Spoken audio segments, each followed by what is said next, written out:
তো হ্যালো বাঙালি, আজ আমরা বেরিয়ে পড়লাম একটু ঘুরু করতে কাকাকে নিয়ে। আর কি বলবো, আজ এত গরম, সেই পরিমাণের গরম। কাকা তো অনেকদিন বেরোয়নি, তাই কাকাকে নিয়ে একটু বেরিয়ে পড়লাম।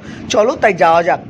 তো আমরা ফাইনালি কাকাকে নিয়ে বেরিয়ে পড়লাম। কাকাদের তো নিজস্ব মারুতি কার আছে, তো ওই কার নিয়ে আমরা বেরিয়ে চললাম।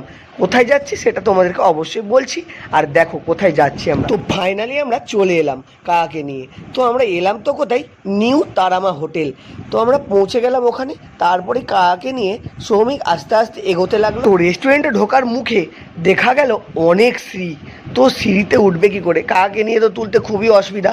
তো ফাইনালি কাকাকে নিয়ে তোলা হলো এবং পৌঁছে গেলাম আমরা টেবিলের সামনে। তো সৌমিক কাকাকে টেবিলের সামনে নিয়ে চলে আসলো এবং সৌমিক কাকাকে নিয়ে এসে হাঁপিয়ে গেছে। জাস্ট সৌমিককে একবার দেখো তোমরা। তো আমরা ফাইনালি টেবিলে বসে পড়লাম, আর গরমটা সেই লেভেলের ছিল, মানে কি বলবো। তো সেই সময় কাকা আমাদের খাবার অর্ডার করছিল, আর সৌমিক সেই সময় একটু রেস্ট নিচ্ছিল। তো